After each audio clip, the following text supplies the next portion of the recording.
All right, perfect. Well, welcome everyone. Thanks for that introduction, Cheryl. As Cheryl mentioned, my name is Jessica Zawadsky, and today we're going to be talking about trending scams targeting older Coloradans.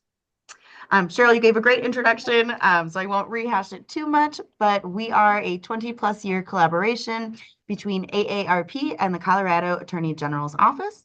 We do a lot of different things, but our main focus is education and protection around fraud, scams, and then also in providing some financial literacy resources. So we do that work through presentations virtually, just like this one, as well as in person. I will happily come to your community wherever you are in the entire state of Colorado. We also have a podcast on financial literacy. We do community events like shred events, summits, that type of thing. And we also have a volunteer staffed fraud victim support helpline. So if you or anyone you know has experienced fraud or a scam, you can give us a phone call. Even if you're not sure if it really was a scam or not, we'll help you figure it out. We also provide personalized information with what to do next. It can be a very scary situation. So that's what we're here for. And our phone number is 800-222-4444. Select option 2. You don't need to be an AARP member to give us a call. You don't even have to be 50 plus. The youngest call we've had is from a 13-year-old. So everyone is welcome to help us. And unfortunately, everyone is vulnerable to fraud and scams. So we are just here to help everyone. Share it with whoever you know if you ever need us. And then if you'd like to learn more about fraud, scams, some of the resources, some of the concepts that I talk about today, our YouTube page is there on the bottom. So this quote is very important for me. It's kind of the bread and butter. It's my motivation for why we do this work. This quote comes from FINRA's Investor Education Foundation. And it says, studies have shown that if you are aware of a specific scam, you are 80% less likely to engage with it. And if you do engage, you're 40% less likely to lose money or sensitive information.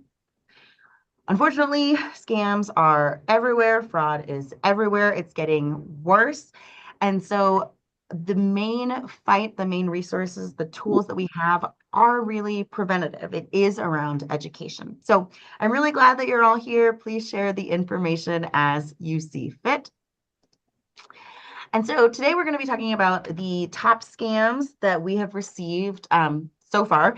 And then we'll also talk about how those scams work. What are some of the red flags? What are some of the strategies that scammers use so that you can identify them and protect yourself? So between 2024 and 2025, identity theft has consistently been our top scam, in large part because identity theft can comprise a lot of different things. We'll get into some of those a little bit later. Imposter business keeps staying at top 2 or the second most reported type of scam.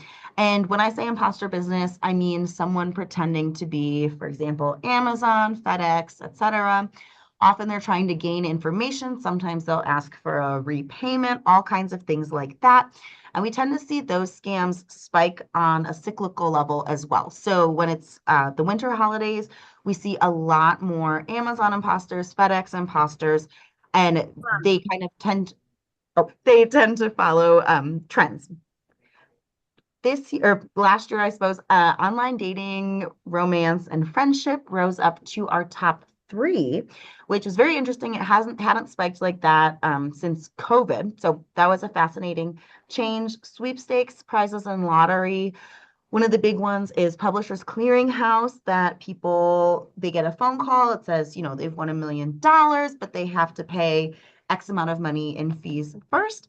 If you didn't already know, Publishers Clearinghouse doesn't have their sweepstakes anymore. So that's already a really big indication that it is a scam, but scammers are still impersonating that entity. Tech support and computer viruses are one that we are going to talk about a little bit later, so I won't go too deep into it right now. Unauthorized money withdrawals is our 6th most reported scam for 2025. And by that, I mean you go into your bank account, you check your credit card, and you see a charge that you don't recognize. Fraudulent sales can also be multifaceted. So sometimes it is keto gummies are a really popular one. So you might think you're ordering a specific product and either you never get the product or the product you get is subpar, or perhaps you ordered one product, you get 50 products and you're billed for each and every one. So that's what we mean by fraudulent sales. Imposter government is exactly what it sounds like. Imposter government is when a scammer impersonates a government entity. So some popular ones that we see are the FBI, the IRS. Investment fraud can take on a lot of components, but we are seeing it increasingly surround gold and silver purchases. So someone tells you to make an investment or buy a specific type of gold or silver, or we see it as cryptocurrency as well. And then phishing is our 10th most reported scam of the year. Phishing is a form of social engineering. So generally you get an email or a text message and they want you to click on a link. So those are our top 10 scams. I don't have the 2026 numbers yet, but I suspect they'll probably stay around the same. And so today we're going to talk about some specific scams, but I also want to give general information because a lot of scams, though they're a little different, there's changes, there's tweaks, they follow the same playbook. So the first thing I want to talk about to help protect yourself from scams is understanding what scammers are looking for. So, of course, access to finances and lines of credit are one of the things that scammers are looking for, but people are often surprised when I tell them most of the time a scammer would rather have your information, because with information, you can do a lot more. At this point, most Americans have been part of a data breach, so sometimes scammers will already have a piece of information and they just need the rest of it to carry out their plans. So for example, let's say a scammer impersonating Medicare reaches out to you. They say, "Hi, is this Cindy, Social Security number ending in 1234?" For some people, they'll think, okay, well, they already have my Social Security number, so it must be legitimate. They'll provide their entire Social Security number and other identifying information. And now with that, scammers can do a lot of different things. They might be able to impersonate that individual. They might be able to open new lines of credit. They might be able to change passwords, emails, that kind of thing. So with information, scammers can do a lot more damage. Another big thing hand in hand with information is trust. So when scammers gain our trust, it's more likely that not only they're going to be able to steal money from us, but that they'll steal more of it. So for example, we'll talk about romance scams today, but in the case of romance scams, this is why they're particularly devastating, but also why we see some of the largest financial losses, because there is that strong, strong degree of trust there. Similarly, with government scams, if someone tells you that they're from the FBI and they show you a picture of their badge, you might trust them, and as a result, you're not noticing those red flags that might tip you off that it is a scam. So trust is one of the biggest things that scammers are looking for. And the last thing I wanted to talk about is re-victimization attempts. So a re-victimization attempt is when an individual has experienced a scam and then, they're reached out to by an individual who allegedly can help get their money back. And the reason I want to bring this up is because it really plays on all three of those things. So with re-victimization attempts, they often ask for money for that service. So they're getting your finances, they're getting money from you. They're often getting personal information. They might ask you to verify that you are who you say you are. And often they're getting your trust because unfortunately, with a lot of scams, there's not a way to get money back. So when we're already at that point, this little bit of hope creates a lot of trust. So in general, those are the things that scammers are looking for. When it comes to the strategies that scammers use, again, these tend to be consistent across different types of scams. And so the first one that is very often indicative of a scam is that the communication you receive conveys some sort of urgency, fear, or a threat. So, for example, when the conflict in Ukraine first started, we got a lot of scammers pretending to be soldiers, and they were saying that they ran out of money or rations.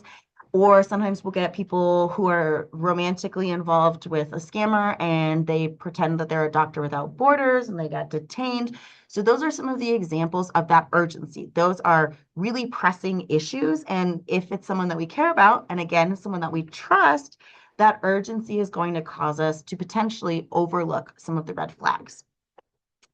Threats are another big component of many types of scams, and often after the fact, we realize that the threat doesn't really match up to reality, but because it's scary, we act more quickly. So, in the example of government imposter scams, sometimes we'll have someone claiming to be the DEA, and they say that your bank account has been linked to criminal activity, perhaps from a cartel or a foreign government, and that they are going to arrest you unless you provide certain information and you switch that money over to Bitcoin.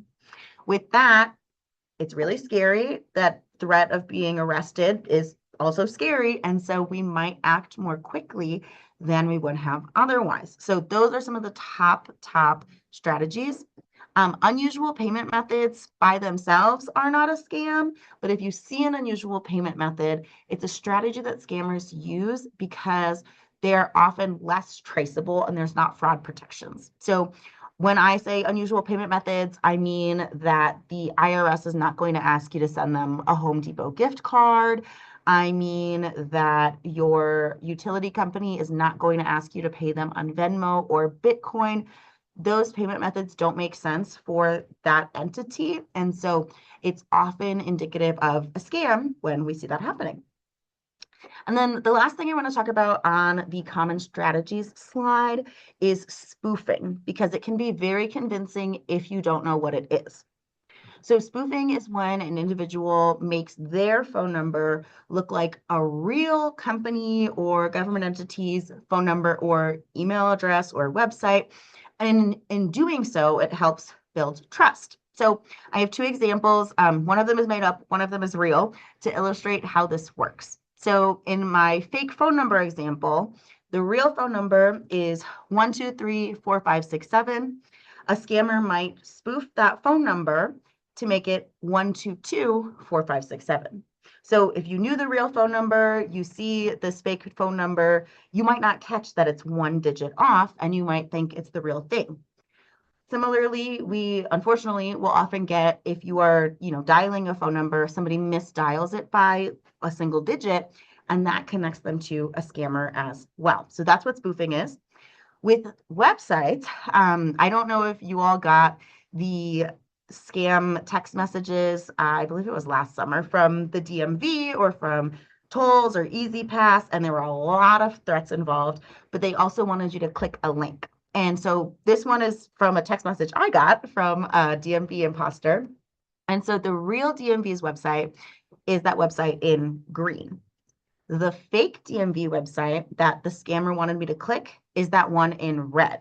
So you can see they're pretty similar, right? They're both dmv.colorado, but the difference is that ending.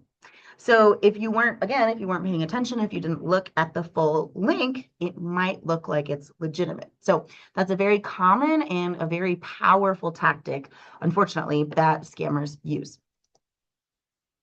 So my last slide on the general things to look out for is red flags and warning signs. One of the big ones is that whatever offer it is too good to be true.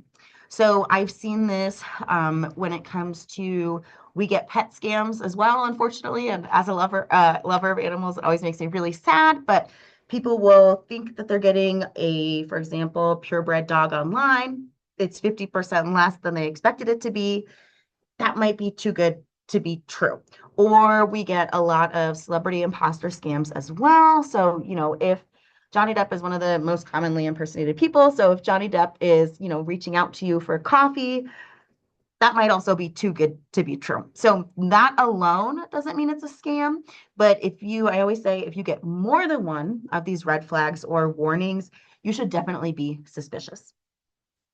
The next one that I want to talk about is related to the source of communication. So, for example, if you are supposed to be talking to an entity that's within the United States, but the area code is from another country, it's most likely not that person. So back to my DMV example from the summer, I got this scam text message from the DMV, but the area code was from Ghana, and I don't think the Colorado DMV has any offices in Ghana. So that was a big tip off that it was a scam. Similarly, if you are directed to a website and that ending isn't right, also potentially a scam. So with, again, the DMV example from the last slide, the DMV's real website ends in .gov. This other website ended in something completely different. Or if you are supposed to, again, be going to a .gov page, but it ends in .com, it's probably not the real website. Personal emails instead of an official email are also indicative of a scam. We see this one a lot with employment scams. So if somebody reaches out to you and they say they're a recruiter or they have a job offer, but their email address is not professional or tied to their workplace, it's a personal email like Gmail or AOL or Yahoo, that's suspicious. So to illustrate that example, I work at AARP, so my email address ends in @aarp.org, but if it was at gmail.com, it's probably not an official email address, and as a result, that's kind of suspicious. A mass email or text for something that would normally be personal is also suspicious. So if you get a text message and it says you've won the lottery, but it's sent to 100 other people, 100 other people didn't win the lottery, so that is indicative of potentially a scam.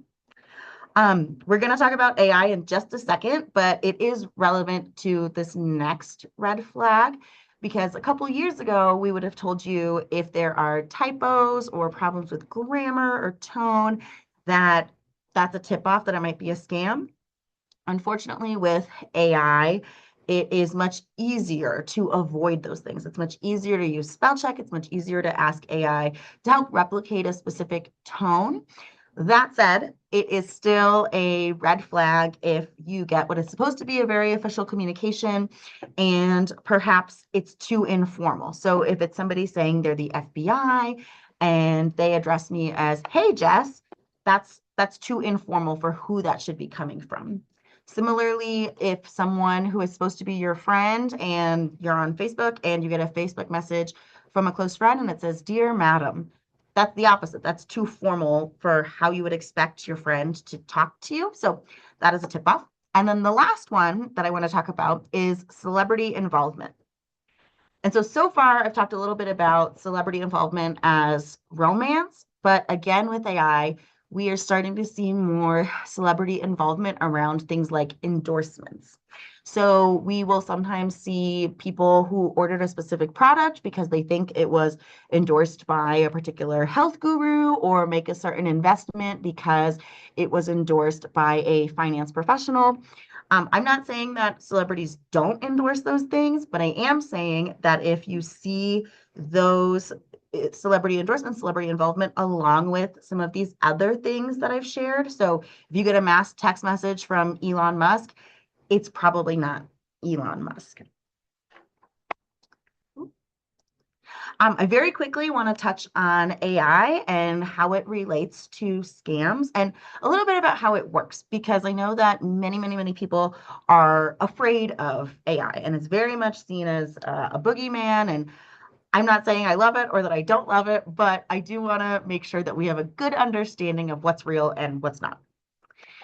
So people are often surprised when I tell them we've actually been using AI for a long time.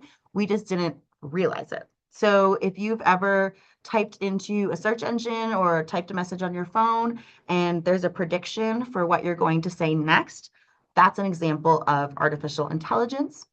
When you call, for example, your bank and they say it's an automated voice that says, "Can you tell me a little bit more about your issue?" That's also artificial intelligence. The difference today is generative AI.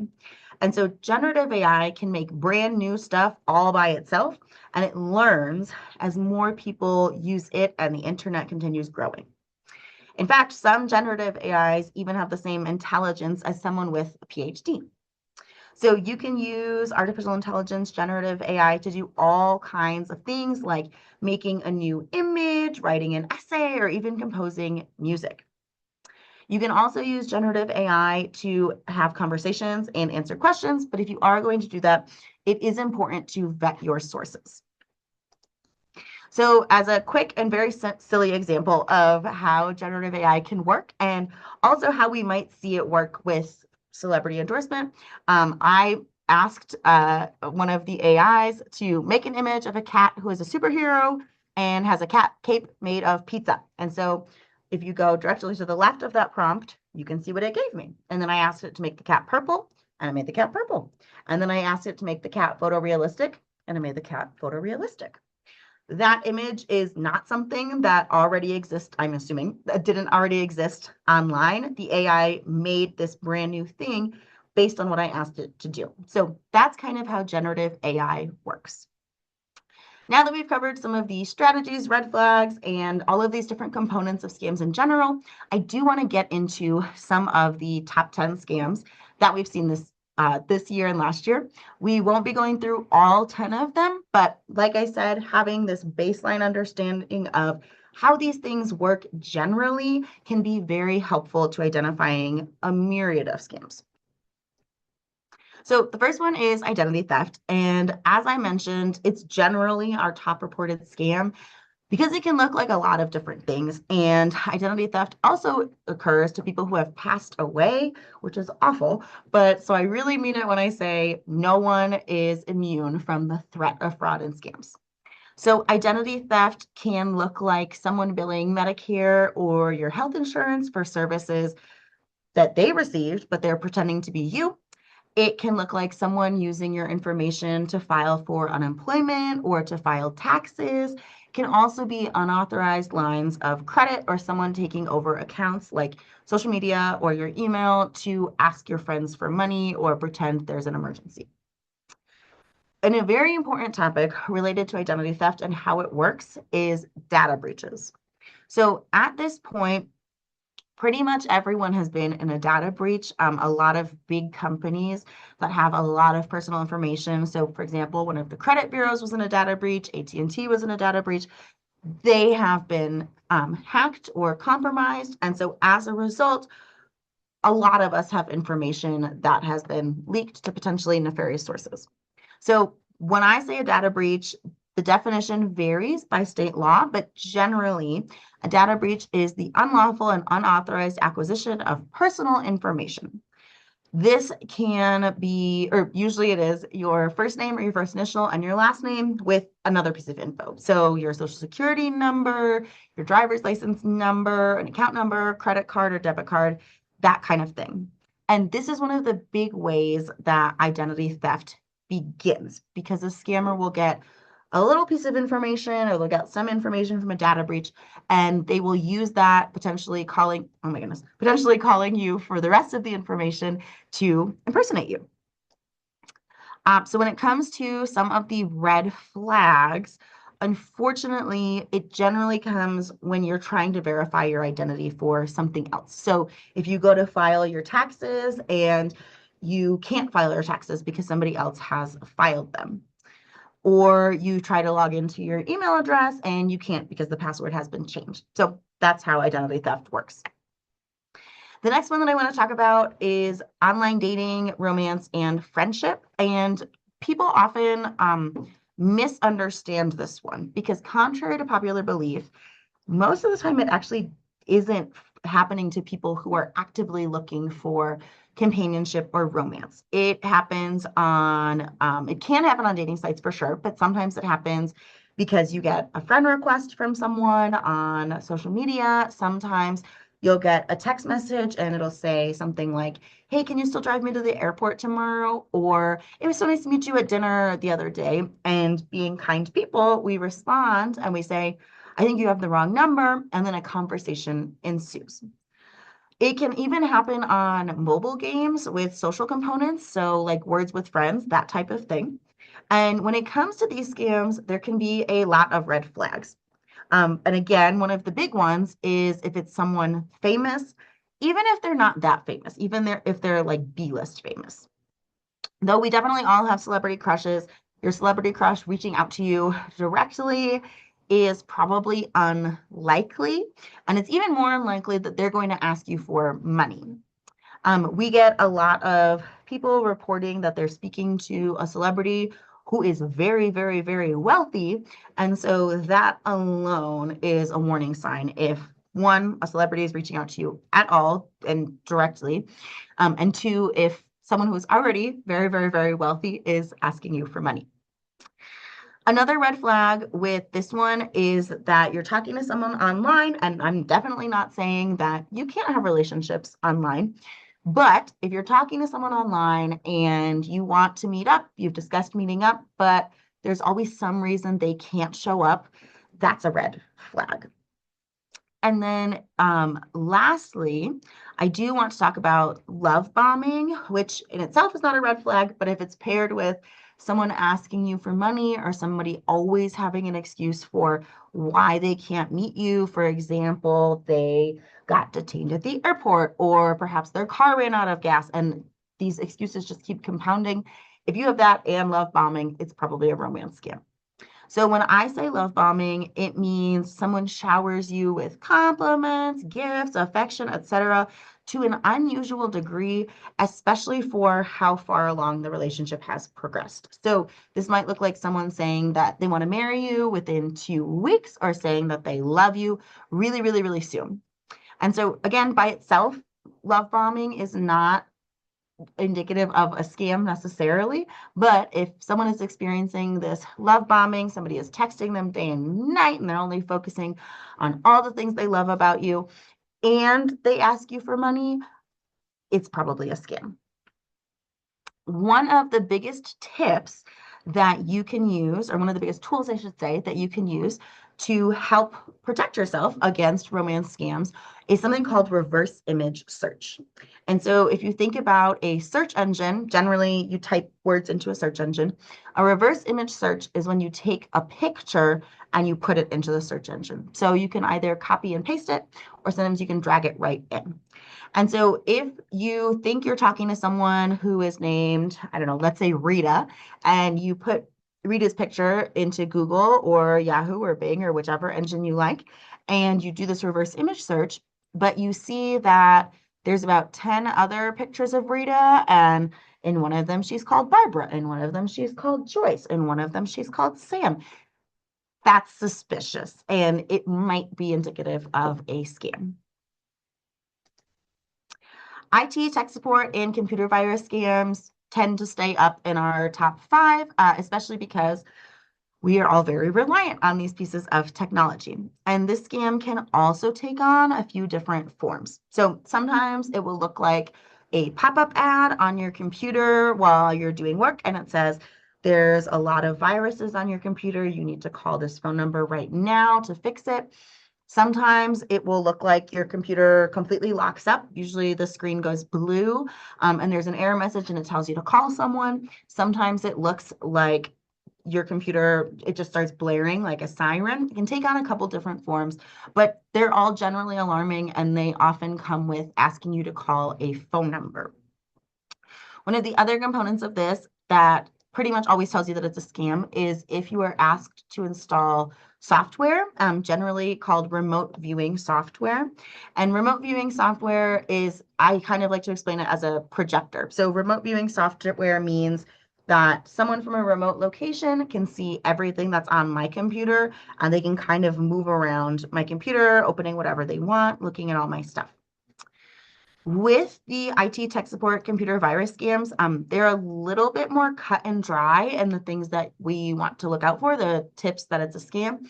And one of the big ones is that, one, it's really hard to contact Apple, Google, Microsoft. So someone giving you a phone number for them is highly unlikely, and is often a red flag that it's a scam. And then another one is that these entities, in the like 0.01% chance that they would call you, they would not ask you for money or personal information over the phone.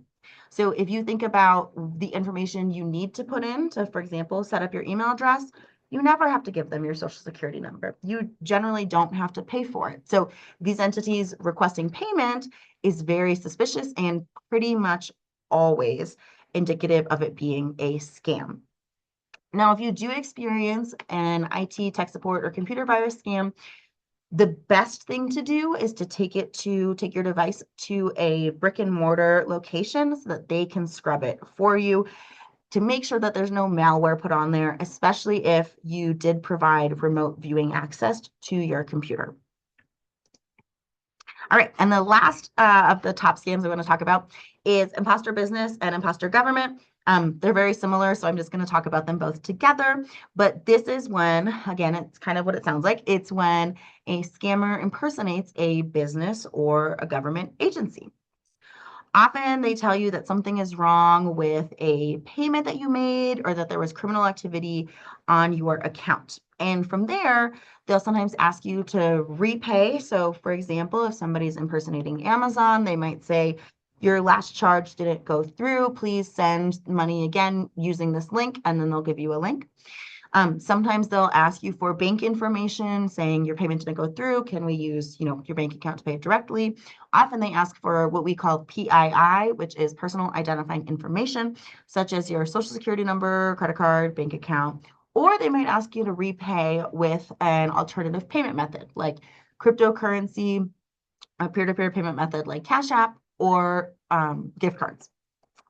With government imposters, we also sometimes see scammers ask for someone to meet them with like physical cash money.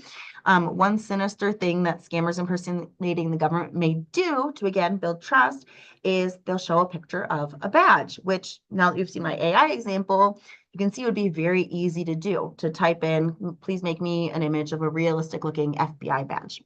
And so that's one of the ways that those scams build up confidence in them. The red flag of an imposter business and or imposter government scam is often how you're being contacted and then how you're being asked to pay. So the federal government in pretty much every case is not going to text you. Additionally, if you receive a text or a call from a government or a business, but then again, that area code is for someone else, for somewhere else outside the United States, that's suspicious. And then again, if the person on the other end is threatening you or pressuring you to act immediately, take a beat, hang up, and look up the phone number or email address or however it is that they're contacting you. Lastly, the biggest red flag of a business or government entity contacting you being fraudulent is, again, how they ask you to pay them. So they're not going to ask for money in crypto, gift cards, peer-to-peer payment, etc. I know I've mentioned these a little bit, but we might not all know what they are. So I do want to talk about alternative payment methods. And so when I say that, I mean things like crypto, peer-to-peer peer-to-peer payment methods, and gift cards. And the reason that scammers like these as payment vehicles is that they generally have way less in terms of consumer protections. So if you make a fraudulent purchase and you're using a credit card, there's generally a fraud department. With these three types of payments, it's much more difficult to start that type of case. Oftentimes it's instantaneous and oftentimes it's anonymous. So scammers like these methods because of that. And so again, if any official entity is asking you for payment with one of these things, it is probably a scam. All right, and that's a wrap for me, but I did want to end with some resources. So again, there is the Elderwatch helpline phone number. So if after this presentation, you are curious about whether something you experienced is a scam or not, you can give us a phone call at 800-222-4444, select option 2. I also have our YouTube page there if you want to learn more about different fraud and scams. In terms of reporting, it is really important to report any scams and fraud. While you might not be able to get your money back, we can't act on these things. We can't act on these scammers and try to shut down these networks and these boiler rooms without the information. And having the information helps others to stay protected from these scams. So For pretty much all fraud and scams, you can report to the Federal Trade Commission at ftc.gov. And for fraud and scams that begin online, whether it's social media or whether it is a fake website, you can go to the FBI's Internet Crime Complaint Center, which is called ic3.gov. All right. Did we get any questions, Cheryl? I'm sure we will. Not in the chat. A couple comments. There Okay. was a couple comments. Let's see. From with having the exact same number, Christy, you had an experience where they spoofed the exact same number. That's interesting. Yeah, and it was a City of Fort Collins utility. And so I actually called the utility and said, I want to confirm that this is your phone number. And they were like, yes, it is our phone number. So this was a couple years ago, but so they were like, yes, it's legit. So I confirmed it and it still wasn't. Wow. I'm so There sorry that was happened. It's really scary. um, kind of related. A friend called an airlines and Yep. they had the automated, we'll hold your place in line and call you back so you don't have to wait on hold. So she did that and got a call back and they said, did you call the airlines? They didn't even specify the airlines. And she said, yes. And it was a scam. Yep. So who would ever suspect that somehow that got intercepted with an automated, we'll hold your place in line, and you'll get a call back. And the callback was a scammer. Wow, that's a good one to know, Cheryl. And It's a very good. maybe they did like one digit off and then Yep. they knew people sometimes did that. So that's really good to know because I wouldn't have thought of that one. Yeah, The other, I was going to say sorry, I was more just and gonna more say, companies are mhm, using the automate, call you yep. back. And so just in general, I just stay on hold. But your thoughts, Jessica?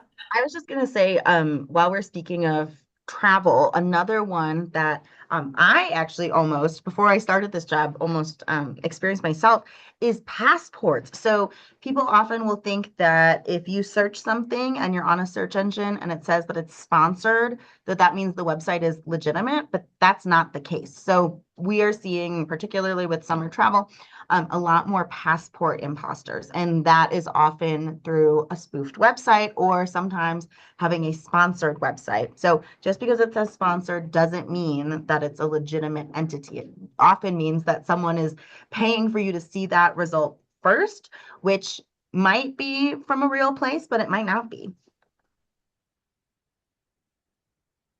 Are there any other questions from anyone online? Will? Will's question. So, Yeah. um, for the top 10 that I've provided, it's directly from our helpline. So they're calls from real life people.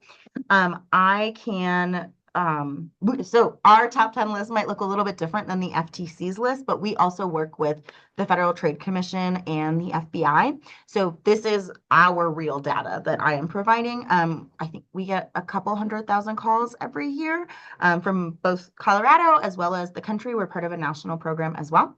So that's where that information comes from. In what ways are we getting examples of?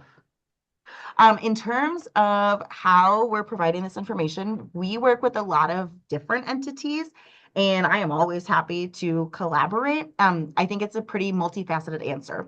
So for us, we do my kind of answer to this question personally is presentations like this, particularly with our senior community. Word of mouth is a really big component. I was at a summit yesterday with seniors in Montbello, and it's really interesting because we were talking about this information. We were talking about how do you disseminate information about resources in a way that a big swath of people can get them. And the response that I got over and over was word of mouth was how everybody finds things out in this community. So I think the answer is definitely multifaceted. I personally do web series, in-person presentations. We have a newsletter, but it is definitely versus I don't know. I don't think that enough people know until it's too late. Does that answer your Yeah, no, question, Will? absolutely. And of course, it's a, as you said, multifaceted answer, and there is Yeah. no clear-cut way, but it is, things like this and the awareness piece is so important. Yeah. And really the examples that can really help, because we can talk about what this looks like, but seeing like the example that you showed of a website, Mhm. seeing the difference of a legitimate versus fraudulent, and being exposed to, you know, lots of examples. So you have a reference piece in order to figure it out when you see something, is huge and can really, really go a long way. And, of course, they just get more and more creative Oh and my more gosh, yeah. realistic. So it's the proactive piece as well. So that's really important where it's instead of being reactive, oftentimes, you know, you know, uh, scammers will expect something from you, and it's sort of Yes. how do we normally communicate with the companies that we communicate with, and that proactivity, in other words, finding a legitimate number and calling it, even though Mhm. there are certainly ways around that for fraud as Yeah. well. But most of the time, that proactivity piece is really important too. So making the effort to contact someone as opposed to you being contacted. And I'll also say, I think the other big piece that I didn't really touch on in this presentation is denial. Like it's really difficult, no matter how old you are, to believe that this awful thing has happened. And so sometimes we'll get someone who has finally accepted that it's a scam, and they'll tell me, I thought that this thing was weird, but I didn't want to believe that I would lose $10,000. So I just like with the lottery scams, we get that a lot where they're like, I thought this was weird, but I was already so deep into it that I just kept going. And that's awful too. So, but I think when we do show people real life examples, it helps because then people realize, oh, this didn't just happen Mhm. to me. So I really like that note.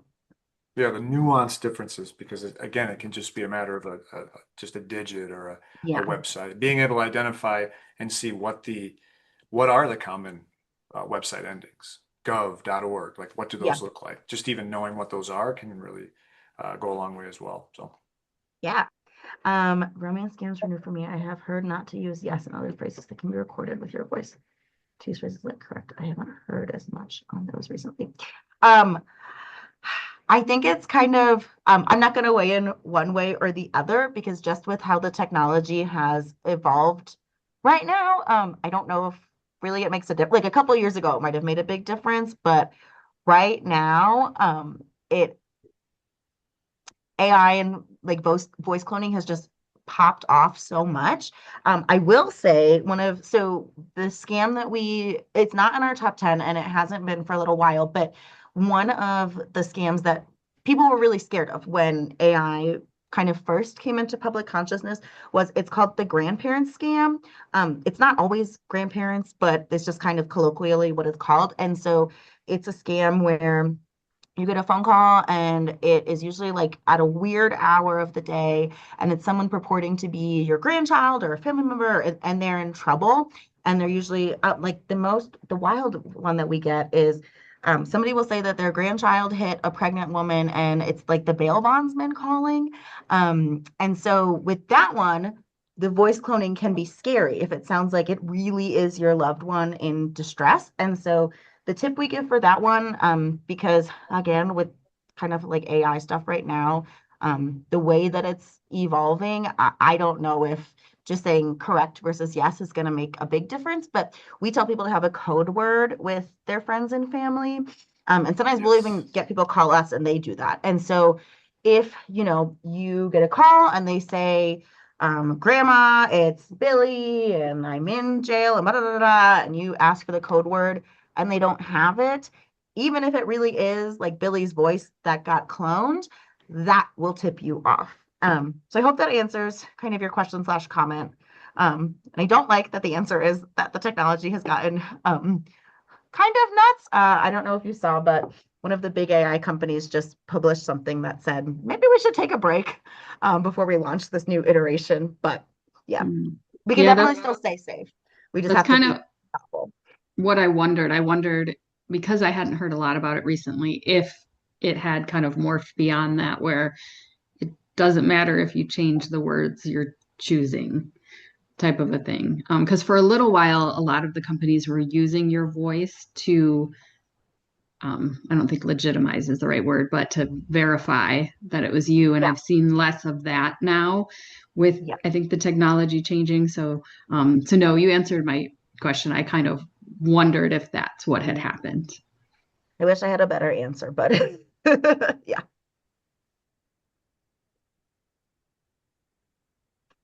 I have one question with regards to the websites, Yeah. and you had used the HTTPS Mhm. as part of the web address. And I always thought that the S at the end of that meant that it was a secure website. So, but the example that you showed of the um, scammer website also Yeah. had an S on it. So that got my attention because I had always thought that that meant that the website was secure and or safe. Can you talk about that a little bit? Yes. So, yes, I can talk about this. I'm trying to figure out how to phrase this. So, some websites are just like malware, right? Like it is just like a virus waiting to happen. Some websites are like real web. So anybody can make a website, right? I can make a website today, and as long as the domain name wasn't taken, I can make a website called cherylnoble.com. And so that website in itself might not contain like malware and like infections, even though it's not a legitimate website. Does that make sense?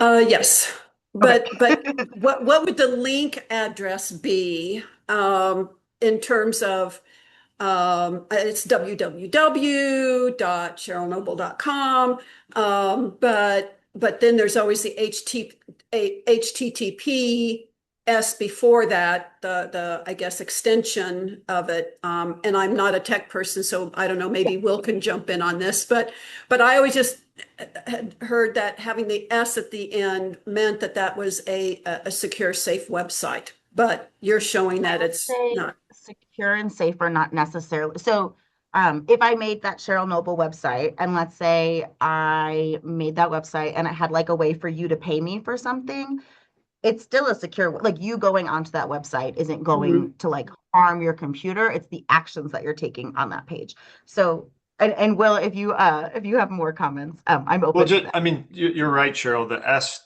traditionally would mean that it's secure, but it should be in the prefix. So do you mind bringing up that website so we just Yeah, can give take a me look at one that where we second. have Actually, a let me reference see if point I can for it? actually find, because I had in another presentation, the actual like scam text I got. So I'm gonna see if I can find that one real quick, and then you can see exactly what it looked like. But yeah, it was in the prefix. Let me see, is it this one? Yeah. Okay, hold on one second. Doo, doo, doo. Mhm. Because that's another subtlety Yeah, that we're trying to become more educated about, those small nuances, those small subtleties. And I had the false security that the S meant something a little more safe. And so now I'm learning not necessarily so. yeah. So this is the example of that scam text message I got. And so if you look down at the bottom, even though this is a scam, it does have that HTTPS. So yeah, it's like the page is like secure, but it's not the real page, if that makes sense. So the page is not like going to infect your computer necessarily. And in that way, it's like a secure page, but you paying me is still me enacting fraud. Does that make sense? Uh, I know it's like okay. Yeah. tricky. And fraudulent websites can have that prefix, Hmm. and it's really more of a tie to encryption as opposed to Hmm. the being a safe and secure. So the S really could just mean that it's an encrypted website. And so it's a good example of the fact that there's almost a workaround everything. And Yeah. so it's more about the vigilant and just the awareness piece where I know some of the stats that you gave in the beginning where it's like 80% if you're aware. Once you have that awareness piece and you're wearing that hat, it's much easier to pick out some of those things, which of course, um, we're also aware of. But yeah, so there are so many workarounds now. Yeah. To a lot of the fraud that's put out there. But the awareness piece, which is wonderful what we're doing here and what you're doing and all the great work that's happening, that's going to go further than anything. Because there's always 99% of the time there's going to be a workaround something Yes. where we think, oh, it should be this, but they find a way. But as long as there's that awareness piece and you're getting comfortable with recognizing it and just, having that in the forefront, everyone, that's going to help the furthest. So, or to help the most. There's a comment in the chat Yes. worth reading. Yes.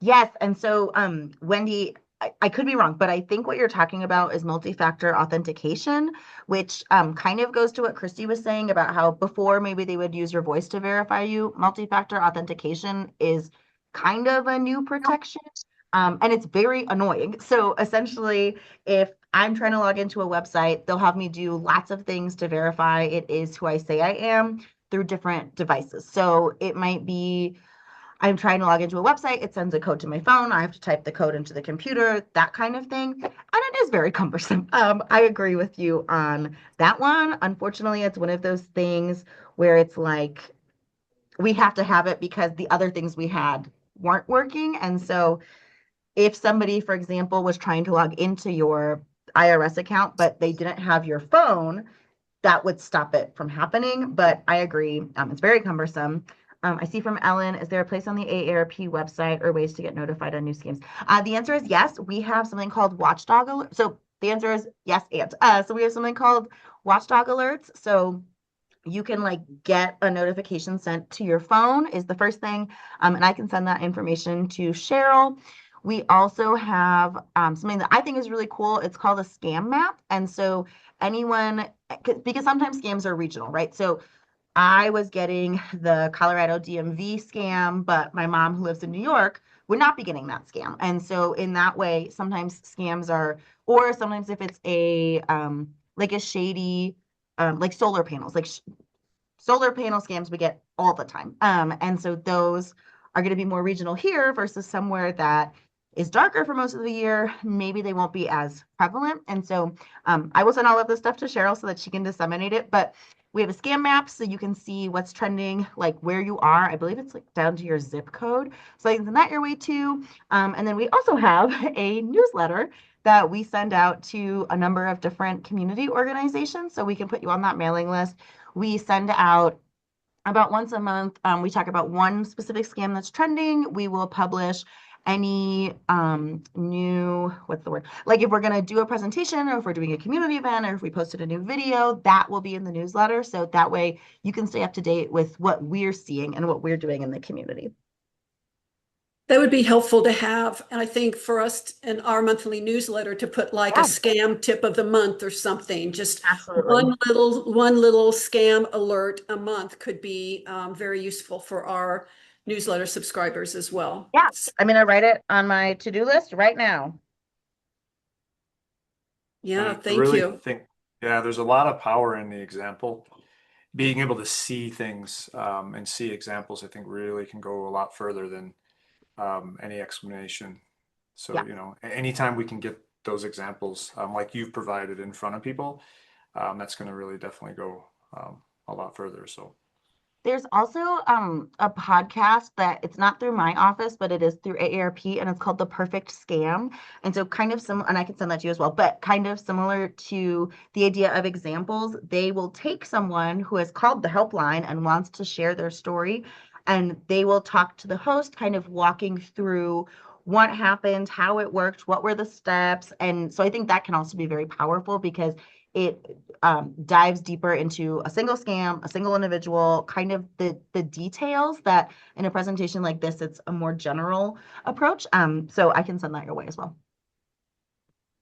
Good stuff. A lot of good stuff. I'm trying to stay positive, even though it's a little, I'm afraid to walk outside. I'm afraid to I pick up my know. phone, but But we can protect ourselves. And that's kind of, it's I would rather you have this information now and be a little bit more nervous about engaging with strangers than to call me in 6 months and tell me you lost $100,000. You know what I mean? It's much scarier if you have the experience. Yeah.